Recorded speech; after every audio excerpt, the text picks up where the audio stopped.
So Annie and Dan Eastmond formed the storytelling duo called Harvest Home. For well over a decade, Harvest Home has performed in various musical and storytelling events throughout Utah and the Intermountain West. Along with storytelling, they are both talented singers and musicians and enjoy weaving all three of their gifts into their performance. Annie plays the mandolin, the penny whistle, and the concertina, and then Dan plays the guitar, banjo, and fiddle. And then since 2007, they have supported the nonprofit organization Heart and Soul, providing hope, healing, and joy through music to those in need. And presently, they are the co-presidents of the Utah Storytelling Guild, the Olympus chapter. So thank you very much. Yeah, thank you. Yeah. We're going to start with a couple of songs and then we'll talk more.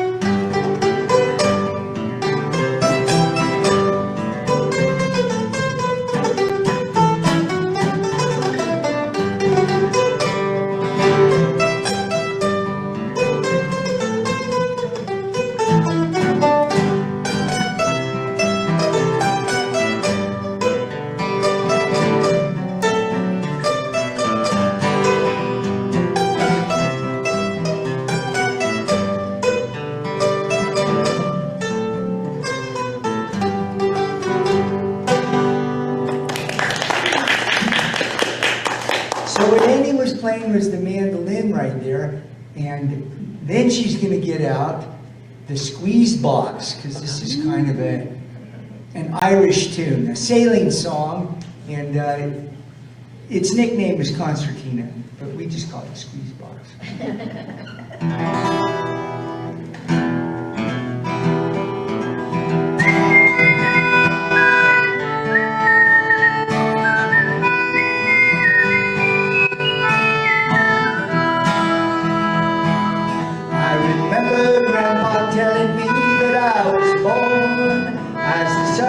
Coming up early in the morn. Told me I was born early in the morn.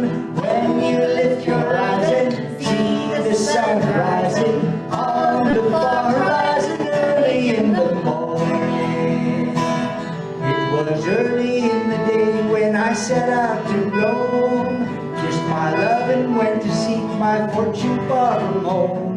I set out to roam, far away from home. When you lift your eyes and see the sun rising on the far horizon early in the morning. Tell it to us, Annie.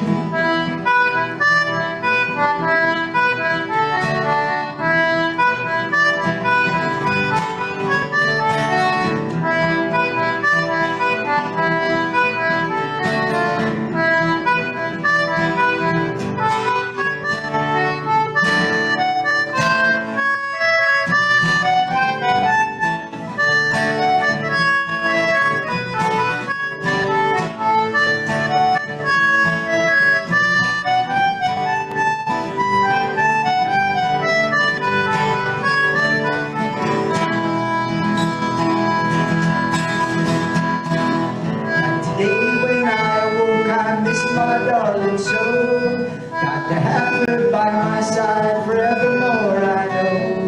Need my darling soul, forevermore, I know. When you lift your eyes and see the sun rising on the far horizon early in the morning, I'll be leaving for my home at the break of day, going back to find my love, never more to stray. I'll be on my way at the break of day.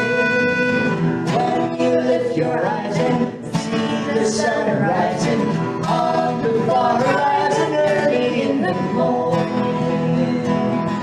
Hey ho, and up she rises. Hey ho, and up she rises. Hey ho, and up she rises early in the morning.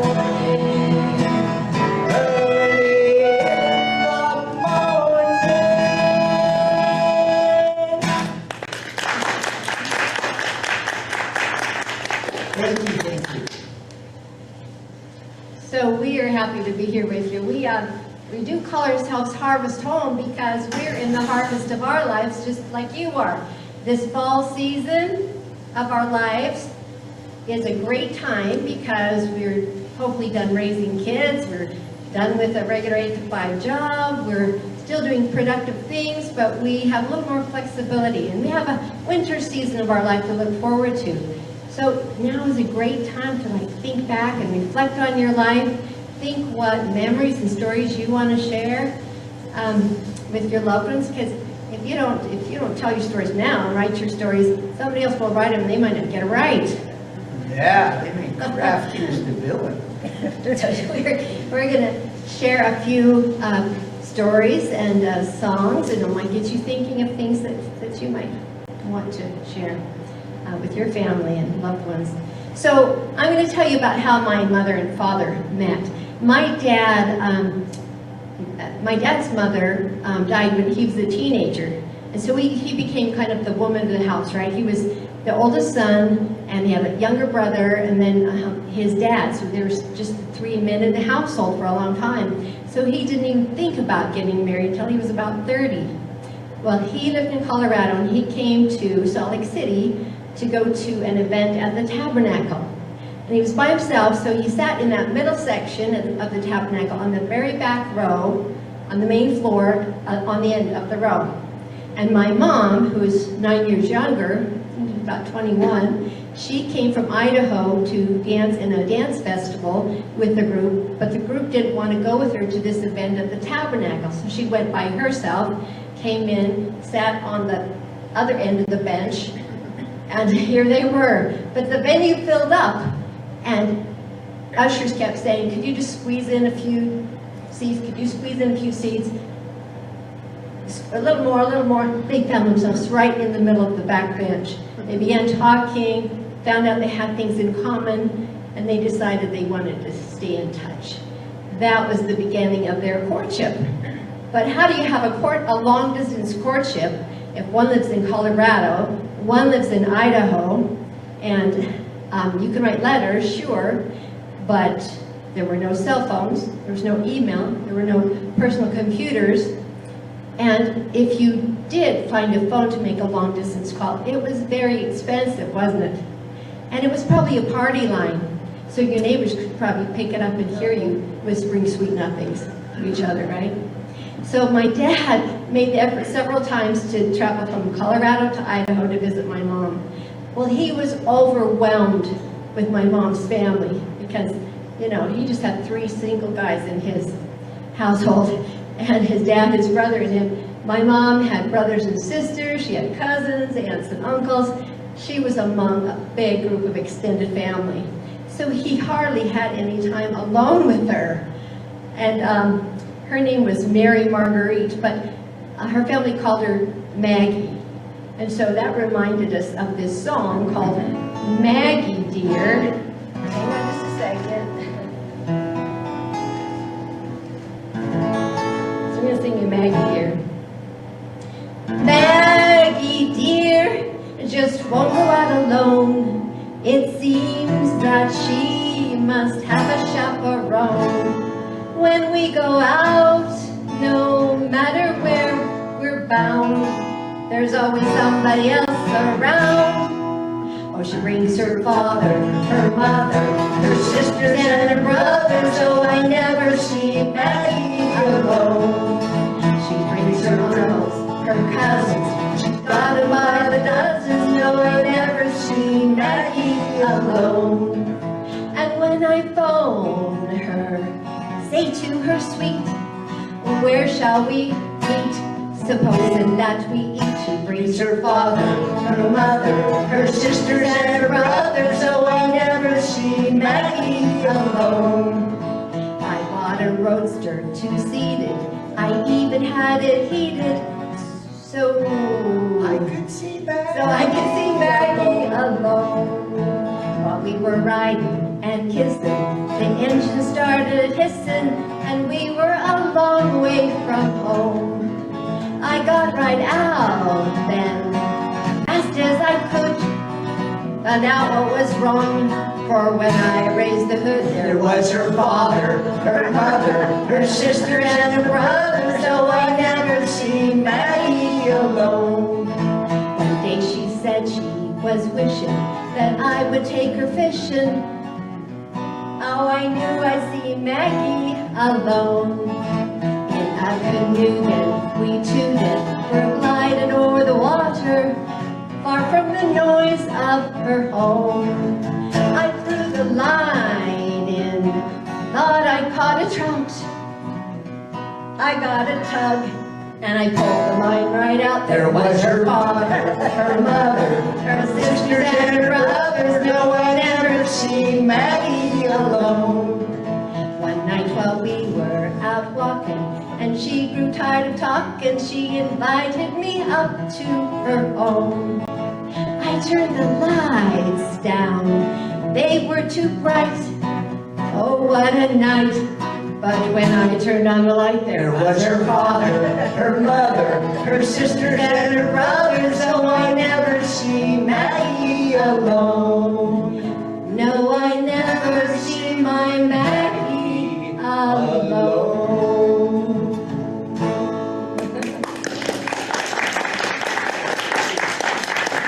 Well, needless to say, it wasn't long before my parents got married, because that's the only way they were going to be able to see each other alone.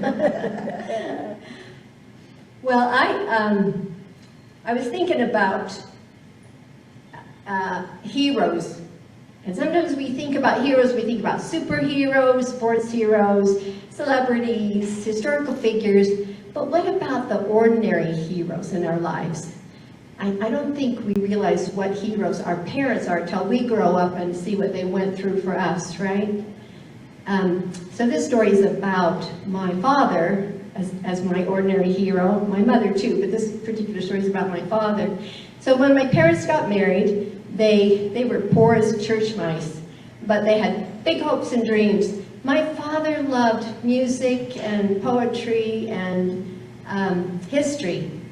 And he particularly loved the poetry of Robert Service. He loved those adventure tales like the cremation of Sam McGee, Under the Midnight Sun as the men moil for gold. And he always wanted to have those kind of adventures in his life, I think. But after he decided to get married, the adventures he had with my mom were raising 7 kids. And so his favorite poems changed a little bit. And he found this poem called The Ordinary Man that kind of became reflective of him. And I always remember that one when I think of him. This is how it goes. It's also by Robert Service, too. Yes. If you and I should chance to meet, I guess you wouldn't care. You'd probably pass me on the street as if I wasn't there. You never look me in the face, my modest mug to scan, because I'm just a commonplace, ordinary man. But then again, and maybe you are too, a guy of every day that does the job he's told to do and takes the wife his pay, and makes a home and kids his care, works with pick or pen. Why, pal, I guess we're just both a pair of ordinary men, or women. We plod along, make no fuss. Our feats are never crowned, and yet it's common coves like us that make the world go round. And so, as we steer our steady course by God's predestined plan, hats off to that almighty force, the ordinary man. Don't you just love that poem? Just to give credit to those ordinary heroes in our lives. Well, I think we should do another song. Wait, you haven't told the story about your dad. Oh, I've said it so many times, I think I've already told it. So I'll just tell you one incident that I didn't know happened until at my dad's funeral. I knew all my personal interactions with my dad and the sweet, quiet things he did. But I learned a couple stories from my siblings at his funeral back in 2010. So he fit that mold of the ordinary man. He worked for the maintenance department at Idaho State University, and he was in charge of one rec building where there was a swimming pool. And since my parents got in a car accident right after they were married, after they saved up, bought their first used car, they got in a terrible accident. My mom was in a neck brace for years and lost their first child. They never did buy another car.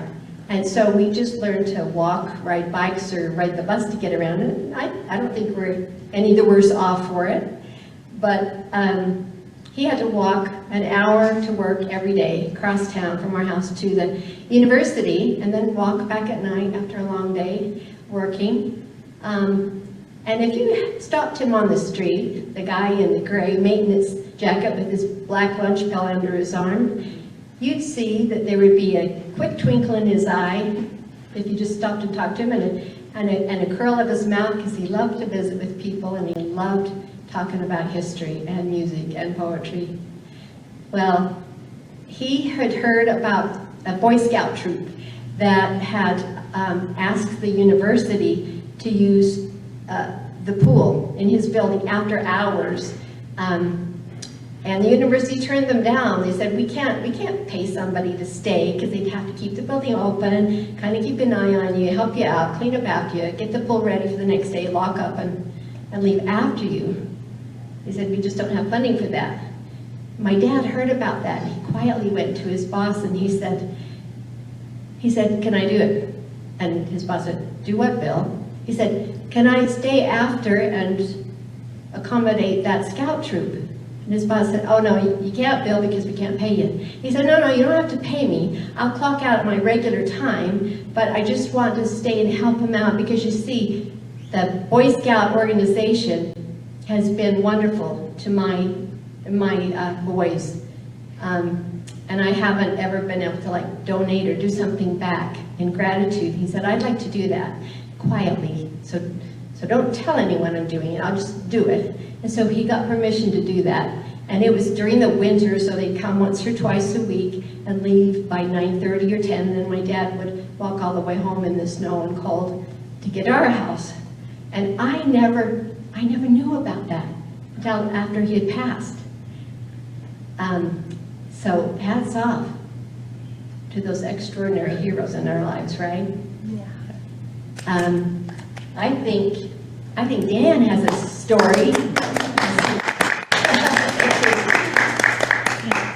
We were going to do a song. That's what we're going to do, a song. Because we need to get you singing. Yeah, let's do something. And you can sing along with this, because you'll pick it up quickly. It's called How Do I Know My Youth Is All Spent? My Get Up and Go Has Got Up and Went. Let's sing the chorus first, and they can sing along if they want to venture into it. How do I know my youth is all spent? My get up and go has got up and went. In spite of it all, I still have to grin when I think of the places my get up has been. First verse. I wake up each morning and dust off my wits, pick up the paper and read the obits. If I'm not there, I know I'm not dead, so I eat a good breakfast and go back to bed. Oh, how do I know my youth is all spent? My get up and go has got up and went. In spite of it all, I still have to grin when I think of the places my get up has been. I used to run with the wind in my face. Now I'm content with just jogging in place. Whenever I feel like mowing the lawn, I simply sit down till the feeling is gone. How do I know my youth is all spent? My get up and go has got up and went.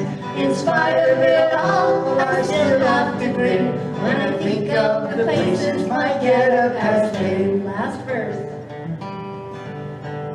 Old age is golden, or so I've heard said, but sometimes I wonder as I crawl into bed, with my ears in a drawer, my teeth in a cup, my eyes on the table until I wake up. How do I know my youth is all spent? My get up and go has gone up and went. In spite of it all, I still have to grin when I think of the places my get up has been. When I think of the places my get up has been.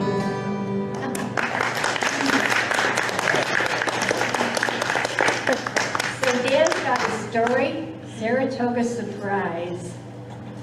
Another family story. Well, and you know, I actually have a sister here. Maybe she doesn't want to be recognized, but she's part of the story. Oh. But she's kind of like me. She's one of the unborn members of this story. I'll tell you how it goes. So my father, Jeff Eastmond, and his wife, Alberta Eastmond, were living in a small cabin on the Saratoga Resort property at the north end of Utah Lake. How many of you know about Saratoga or have been there? When it was an amusement park. Yeah, it used to be an amusement park there, and it got sold out, and the developers developed it in surrounding areas. So now the city of Saratoga Springs has over 40,000 inhabitants. Well, it used to just be my parents and us kids. No, that's not quite true. But my grandfather bought the Saratoga Water Park back in 1930 because he was a shop teacher up at Irving Junior High School in the Sugar House area of Salt Lake, and he needed a summer job. And so on his summers, he would take the family out there, and the teenage boys and the one teenage girl would work the concessions, and they would do picnicking and such, and run this water park. Well, it was successful, but then after World War II, when my uncles went off to the different fronts and came back from the war, they decided they wanted to make this a thriving enterprise. They wanted a complete amusement park. And so they put in concession stands, they put in the merry-go-round and the Ferris wheel. I think I got those backwards. Ferris wheel and merry-go-round. My favorite was the Wild Mouse, which is like a mini roller coaster. So anyway, that's how they spent their summers, was working at the resort. And Dad had 3 kids with Alberta at the time, and they were Nick, who was 7, and Anna Claire, who was 5, and baby Janice. She was the, still toddler type.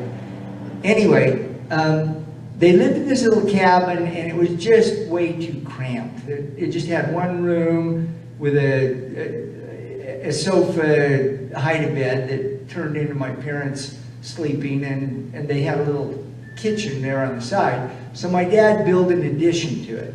And if you can imagine this, it was kind of the shape of an L. This addition came off to the side, and it was just really the kids' bedroom. So they had a couple bunk beds in the crib for baby Janice. And but they could look out from the living room through the windows across this little courtyard area and see into the windows where the kids were. And there was a door in between. They usually kept that door open. My mom was a fantastic cook, and so she made casseroles and brownies and all those things, hash browns, eggs, whatever. And the aromas would just fill up that place, and it smelled just wonderful, like home. But of course, we're talking about July, and sometimes the temperatures would get in the high 90s or even in the hundreds. And so at night, it was really sweltering in there, and they opened up every window to let the cool breezes that were coming right off Utah Lake come in and get out the heat. And it was pleasant by 2 a.m. when this story starts. Alberta elbowed Jeff in the ribs and said, "We got Jeff, I hear a scratching sound. There's a scratching sound." He said, "Oh, I don't hear anything." So they just kind of lay there in bed for a little bit. and they listened to see where it might be coming from, and he could hear the wind blowing through the trees. They could hear the crickets chirping, and of course down by the marshes there was an occasional chirp of a frog. Dad thought, you know, these old cabins, the mice get in here sometimes, and they're in the walls and maybe over the ceiling. Maybe that's what it is. But then they heard that distinctly, and it was coming from the courtyard outside. So they both kind of jolted up into bed and looked out there, and it was a full moon. And the moon illuminated that whole courtyard. In fact, the walls of the cabin looked like they'd been whitewashed. It was so bright. And sure enough, right outside of their kids' window, there was a black and white striped cat. No, it wasn't a cat. It was something else, right? It was a skunk. And you know how skunks, when they get startled, they bring their tails straight up, and they looked with horror as they saw the mist from that skunk pushing that odor. The nice little breezes from the lake were just pushing all that stench and putrid smell right into where their kids were sleeping, and then that little black and white kitten pranced around it and turned the corner and went out into the dark of the night. Well, and they got up. They didn't know what to do. They opened the doors and went in, and the kids, they didn't notice. They were sound asleep, just sleeping and snoring if kids snore. But anyway, they decided, what can we do? It's 2 o'clock. So they closed the door. They left their window open, and they went back to sleep. Well, dawn came pretty quick. As they could see, the sun was starting to come over the far mountains on the far side of the lake. They got dressed, and they grabbed a bucket and some soap and a scrub brush, and however you clean up a skunk smell. They took off and went into the room. Well, the kids were still fast asleep. So anyway, they went up, and Dad rousted Nick on the top bunk, and Mom rousted Anna Claire on the lower bunk, and they said, "Do you notice something different?" And these kids were just kind of rubbing their eyes and looking and said, "No, not really." And Mom said, "Well, do you smell something different?" And Nick went, "Oh, I know what it is. Mom's baked a cake." Well, they got a chuckle out of that. And anyway, they got the kids out of their pajamas and the bedding. They all, I don't know what they did with it. Maybe they burned it. But anyway, after scrubbing it up, maybe Mom did bake a cake or some other hearty breakfast to kind of get the fumes out of there. Well, that became a family story, and Becky can attest to this. When we would go driving around, sometimes on our vacation or something, we'd pass a pig farm or a turkey ranch or some kind of stinky place, and instead of us holding our noses and going, "Phew," someone blurted out, "I know what it is. Mom's baked a cake."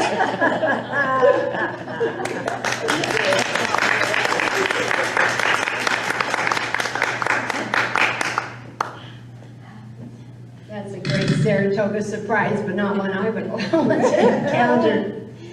Well, we love story poems. Got one for you. This one's from 1925 by the American author Stephen Vincent Benet, called The Mountain Whippoorwill. It's a poem that we adapted and woven music through. And just a little side note, my husband teases me about liking the show or the play 7 Brides for 7 Brothers. And that came from a poem called The Sabine Women by Stephen Vincent Benet. So look him up. He's in Wikipedia. And you can also find his words. The Mountain Whippoorwill. So here's the Mountain Whippoorwill. Oh, by the way, just to give you a heads up, briefly, it's a story about a kid that lives in the mountains who knows how to play the fiddle, and he comes down from the mountains to a fiddle festival in Georgia, hoping to win. You'll pick it up as the story goes on.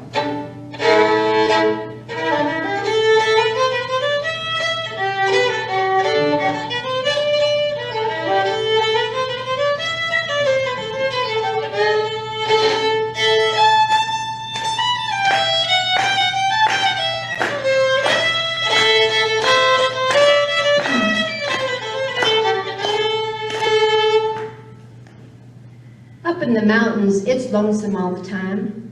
Soft wind blowing through a sweet potato vine. Up in the mountains, it's lonesome for a child. Whippoorwill a-calling as the sap runs wild. Up in the mountains, mountains in the fog, everything's as lazy as an old hound dog. I was born in the mountains, lonesome born, raised running ragged through the cockleburrs and corn. Never knew my pappy, maybe never should. I think he was a fiddle made of mountain laurel wood. I never had a mammy to teach me purty please. I think she was a whippoorwill skitting through the trees. I had never had a brother, nor an old pair of pants, but when I start to fiddle, you gotta start to dance. Listen to my fiddle, kingdom come, hear the frogs chunkin' jug-a-rum, jug-a-rum. Hear that mountain whippoorwill be lonesome in the air, and I'll tell you how I traveled to the Essex County Fair. Now, Essex County is a mighty pretty fair. All the smarty fiddlers from the south come there, elbows flying as they rosin up their bows for the first prize contest in the Georgia Fiddler Show. There's old Dan Whelan with whiskers in his ears. He's been the kingpin fiddler for nearly 20 years. Big Tom Sargent with his blue wall eye, and little Jimmy Weezer who can make the fiddle cry. Everybody's sitting around, spitting high, and strutting proud. Tuning and tuning while the judges tell the crowd, well, them that gets the mostest claps will win the bestest prize. Well, everybody was waiting for the first twiddly-dee when in comes the stumbling hillbilly me. I bowed right purty to the judges and the rest and took a silver dollar from a hole inside my vest. I plunked it on the table and said, now there's my calling card. Anyone who licks me's got to fiddle hard. Well, old Dan Whelan was laughing fit to holler. And little Jimmy Weezer said, well, there's one dead dollar. Big Tom Sargent had a yellow toothy grin, but I just tucked my little whippoorwill spang underneath my chin and petted it and tuned it until the judges said, begin. Big Tom Sargent was the first in line. He could fiddle all the bugs off a sweet potato vine. He could fiddle down a possum from a mile-high tree. He could fiddle up a whale from the bottom of the sea. You could hear hands spank until they spanked each other off as he finished variations on turkey in the straw. Little Jimmy Weezer was the next to play. He could fiddle all night, he could fiddle all day, he could fiddle chills, he could fiddle fever, he could make a fiddle rustle like a lowland river, he could make a fiddle croon like a loving woman, and they clapped like thunder when he finished strumming.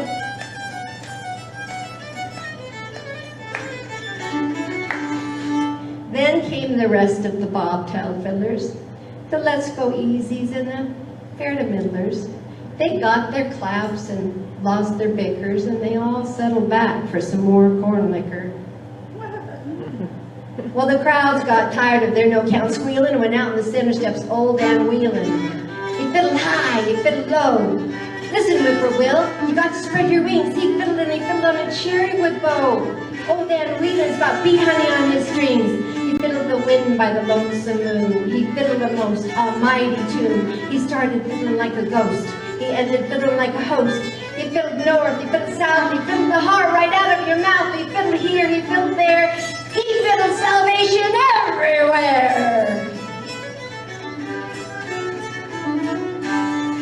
And when he finished, the crowd cut loose. And I got to wondering, what's the use, whippoorwill? Fly home to your nest.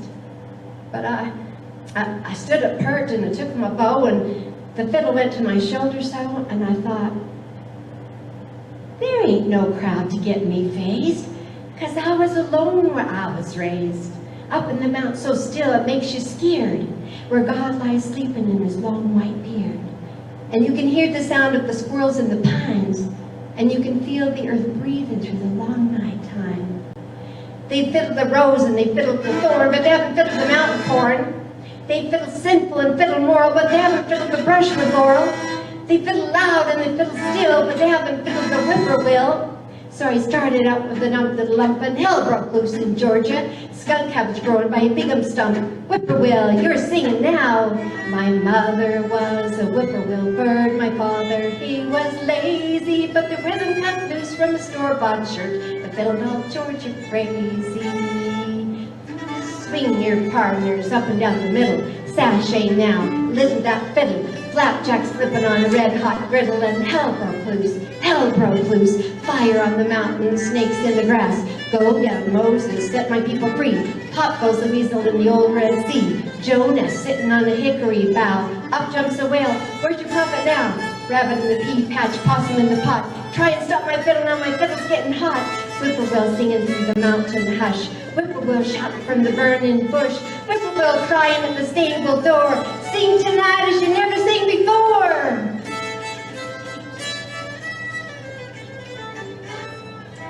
Sing to the mountains, little whippoorwill. Sing to the valleys and the dells and the hills, 'cause I'm strutting high as an eagle's quill, and hell broke loose in Georgia. Well, there wasn't a sound when I stopped bowling. And somewhere or the other, the dawn started growing, and I thought, I fiddled all night and lost. You were good, hillbilly, but you've been bossed.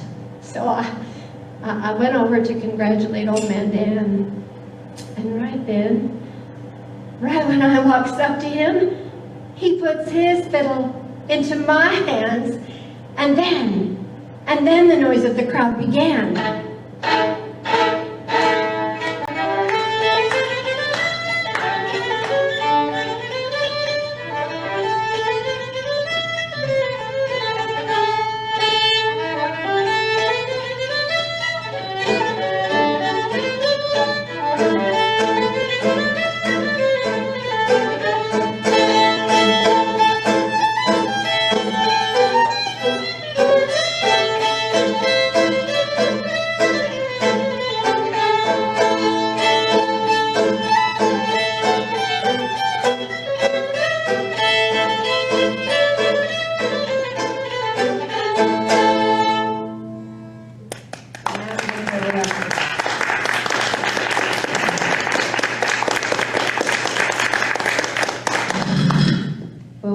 One more story and song, and then a final song for you. You good for that long? Oh, yeah. Okay. Well, I've got to get in costume for this one. I'm gonna put on my cowboy hat And while he's getting and ready, my neckerchief.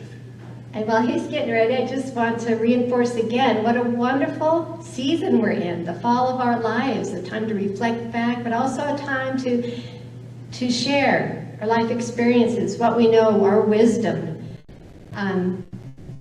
Get our stories right so somebody else doesn't write them later and mess it up. And to take advantage of all the great resources the county provides for us so that we can live a healthy, happy, simple life.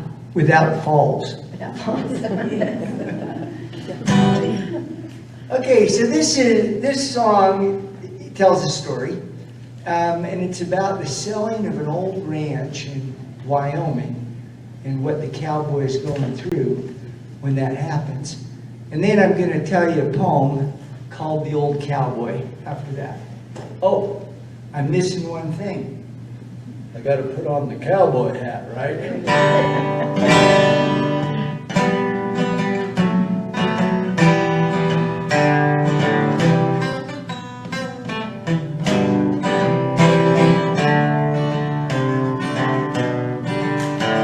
Well, the old double diamond lay out east of Du Bois in the land of the buffalo.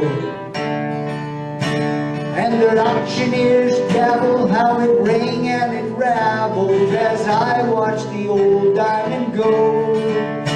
Won't you listen to the wind, Mother Nature's violin? When I first hired on to the old double diamond, I was a darn poor excuse for a man. I didn't know how to aim, and my spirit was tame. Couldn't see all the cards in my hands. But the wind whistled and rammed above me. The tumbleweed scared my soul. I fought your winters, I busted your horses, I took more than I thought I could stand. But the battles with the mountains and the cattle used to bring out the best in a man. You see, a sailor, he needs his ocean, and a mama needs babies to hold. I need the hills of Wyoming and the land of the buffalo.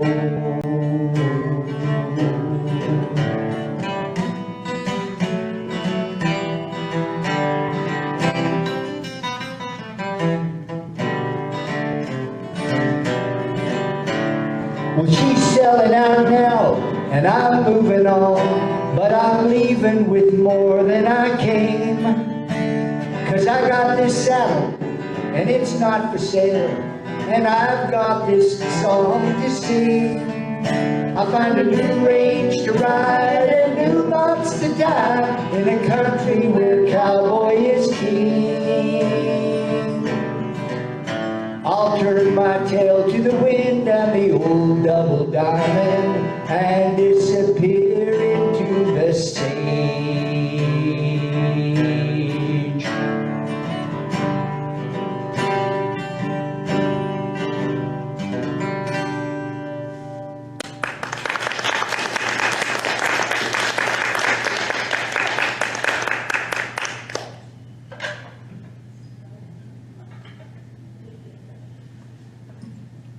I saw an old man in the window of a house in Sterling, Colorado. The man had no teeth, and his eyes were rheumy and gray.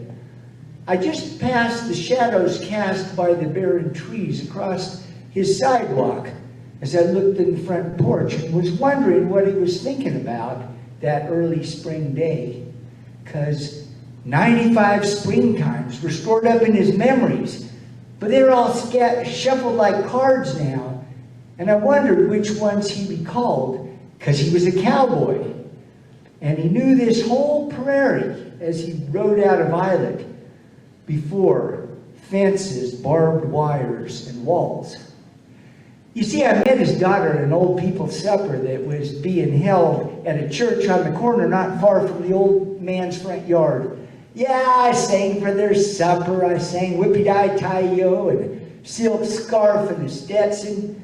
I was working at acting the part. And she said, "Son, you like cowboys. Well, you ought to meet Daddy. He was a real good one back when this big state was wild in a ranch out of Violet where the old South Platte River runs north across the prairie and the cattle would stretch out for miles." Now, he didn't raise me. I grew up here in town where Ma was a teacher while Daddy was out on the trail. But every few months, he'd come in off the prairie and bring us gifts from Texas. Stories, poems, and tales. Well, I said, "Could I just hear one?" And she said, "Oh, she better tell me," because his memory was failing. Sometimes he'd forget his own name. And then her eyes kind of lowered. And her chest kind of heaved some. And I knew that it was causing her pain. But then she gave me directions. And she said, "Now try not to tire him," as she pointed me on down the street to her old daddy's house. But then when I got there on the sidewalk, and I looked up in the window, I knew then and there the best thing I could do was to stay out. Because 95 springtimes, all stored up in his memory, but now shuffled like cards, it don't matter which ones he recalls. because he was a cowboy and he knew this whole prairie, and he'll ride on forever beyond fences, barbed wires, and walls.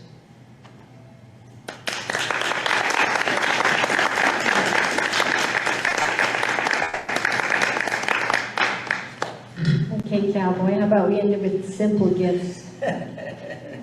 Okay.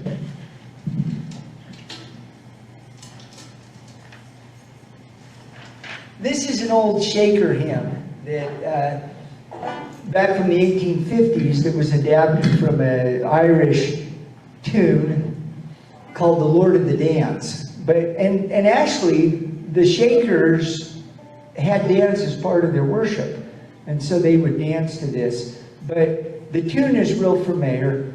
It's been incorporated by Aaron Copland in his Appalachian Spring. It's the main theme of that. It's been performed by many choirs and musical groups. We're going to do the Tabernacle Choir version of that now.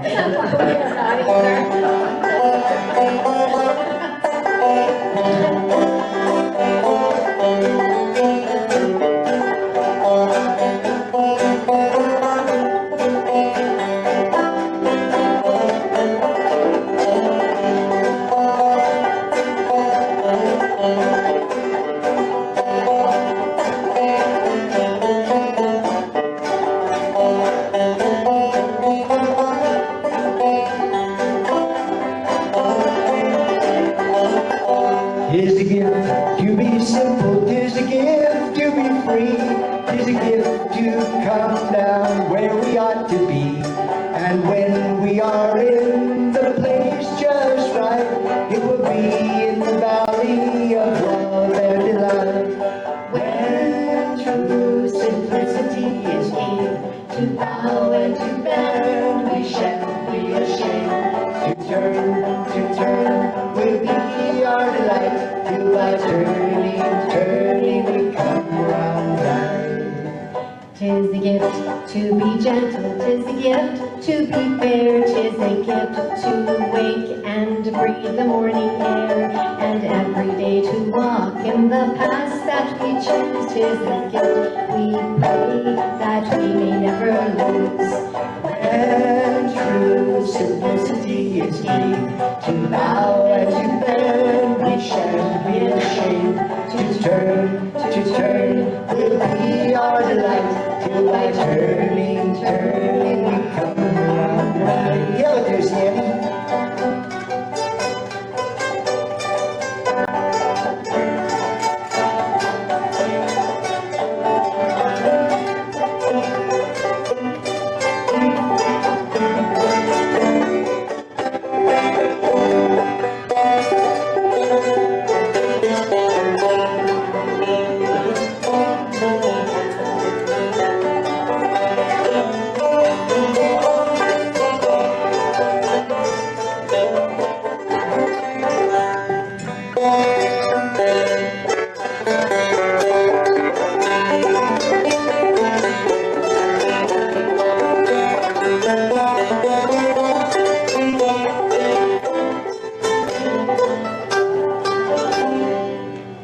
Tis a gift to be loving, tis the gift best of all. Like the quiet rain, it blesses where it falls. And if we have this gift, we will truly believe that it's better to give than it is to receive. When true simplicity is gained, to bow and to bend, we shan't be ashamed. To turn will be our delight, till by turning, we come round right.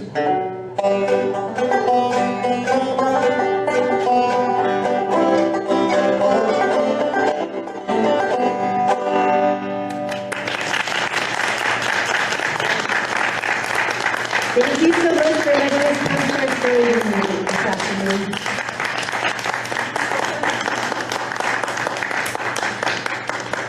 Okay, we want to just thank the Eastmonds for being so generous with their time and their incredible talents.